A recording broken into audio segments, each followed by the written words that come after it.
I am the resurrection and the life, says the Lord. Whoever believes in me will never die.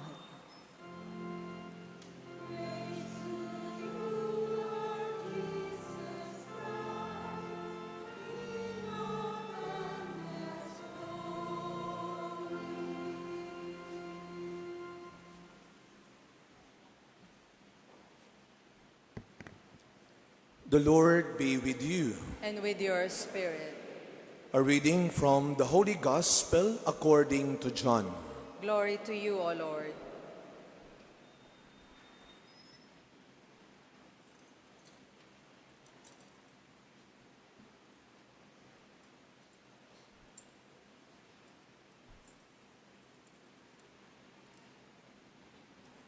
Jesus answered the Jews, "My Father is at work until now, so I am at work."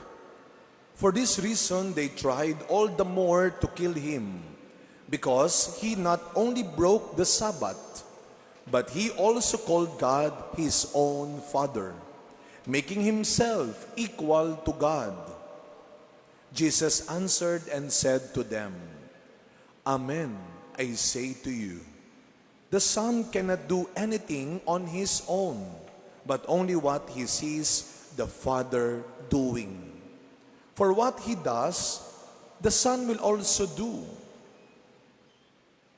For the Father loves the Son and shows him everything that he himself does. And he will show him greater works than these, so that you may be amazed.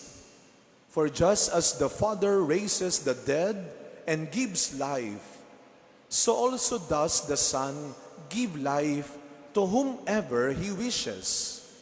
Nor does the Father judge anyone, but he has given all judgment to the Son, so that all may honor the Son just as they honor the Father. Whoever does not honor the Son does not honor the Father who sent him.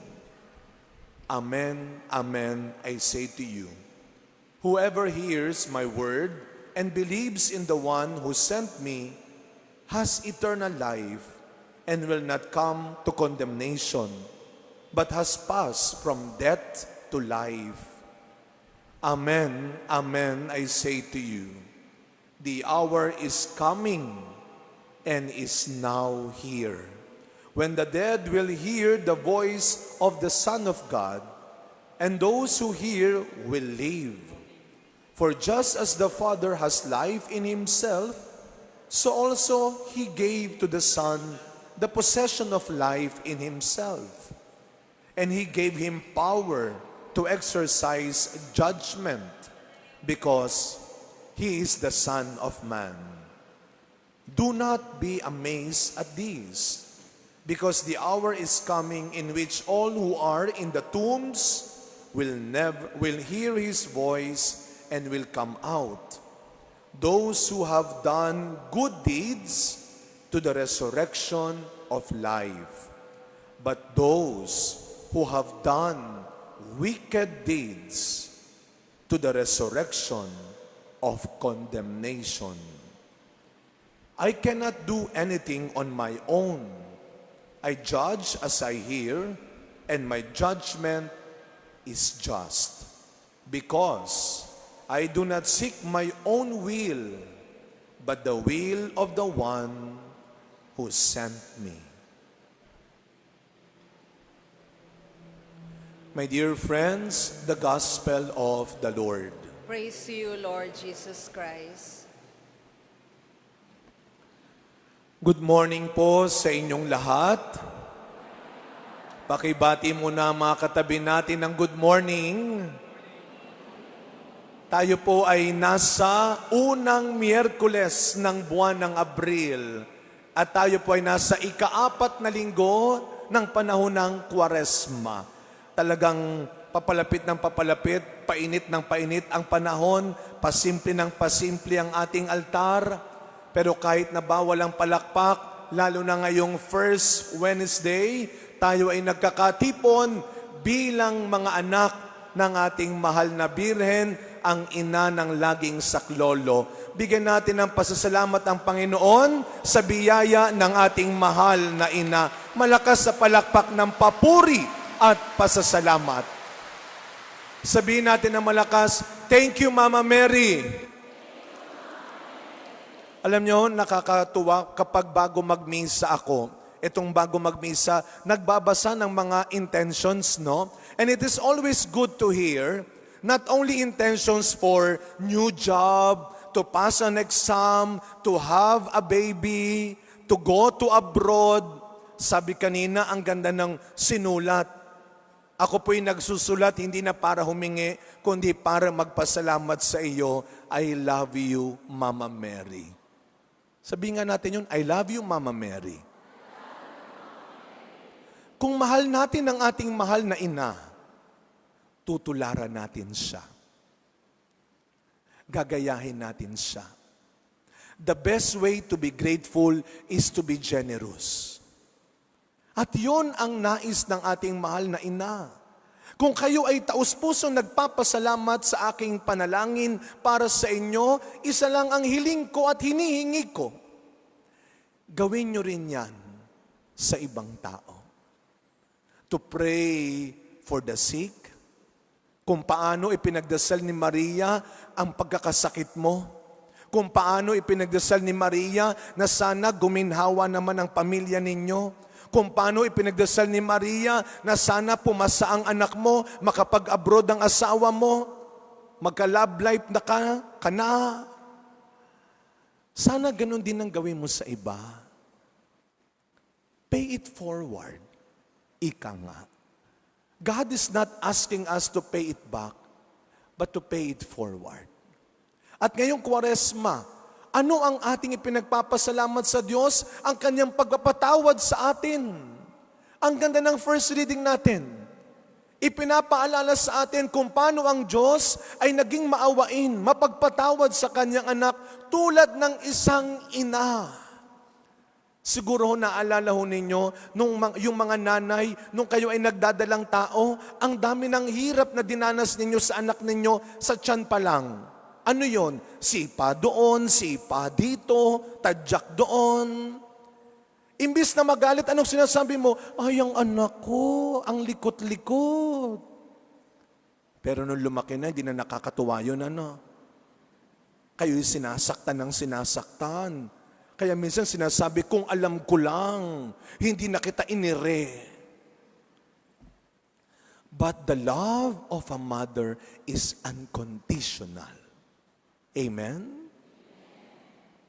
Ganon din ang pagmamahal ng Diyos, na kahit ilang ulit natin siyang pinagtataksilan, kahit ilang beses tayong nagkasala at lumimot sa Kanya, tapat ang Diyos sa Kanyang pagpapatawad at pagmamahal sa atin. At yan ang Kanyang ipinapaalala ngayong Kwaresma. At yan ang Kanyang pinapakiusap ngayong Kwaresma. Ganon din ang gawin mo sa iba. Well, sabi nga, to err is human, but to forgive is divine.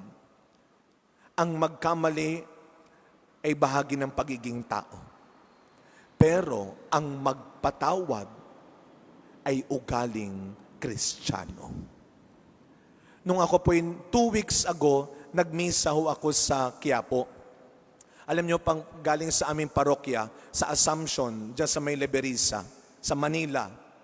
Ako'y lalakad papunta ng LRT. Sasakay ng Quirino LRT, bababa ako ng Carriedo. Carriedo, lalakad na ako papunta ng Quezon Boulevard. Doon ako pumapasok. Alam niyo, malapit na ako sa may BPI doon. Napansin ko may isang pulis galing ng kalsada, nakapang uniforme, may baril pa namang dala. Nakita ko siya na sasalubungin niya ako. Pagsalubong niya sa akin, inakbayan ako, sabi niya, Father Hans, doon tayo sa gilid. Sino ba naman hindi kakabahan nun, ano? Ako'y pinagpag-uwisang bigla. Sabi ko, wala naman akong naginawang kasalanan na. Doon tayo sa gilid, Father. Talagang sa sulok ko kami. Sabi niya, Father, 9 years binantayan kita. Lalong kumakabog yung dibdib ko.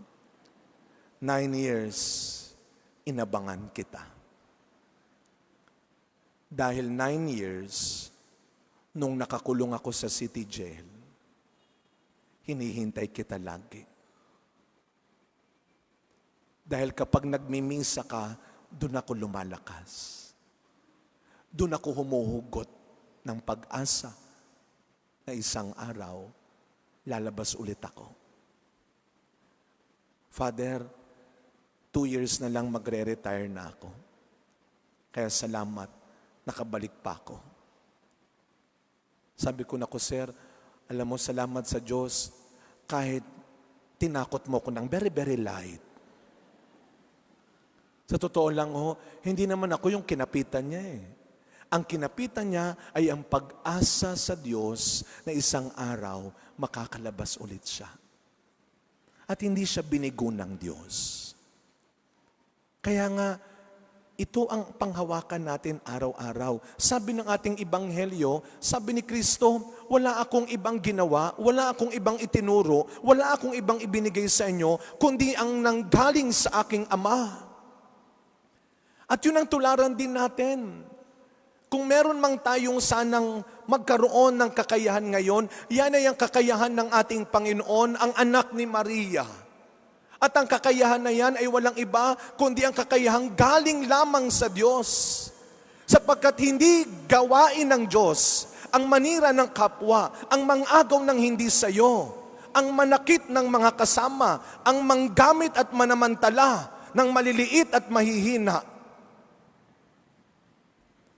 Ang gawain ng Diyos ay magpatawad, magtiwala, magmahal, magligtas. Kaya, as we continue this celebration, our Blessed Mother will always be our Mother of perpetual help. She will never give up on us hanggang matuto tayo. And we ask our Blessed Mother, especially this Lent, to teach us again, not only to be like her, but to be like her Son, Jesus. Sana araw-araw, pag tinitignan tayo ng Diyos, isa lang ang sinasabi niya, anak nga kita, kamukhang kamukha kita. Amen.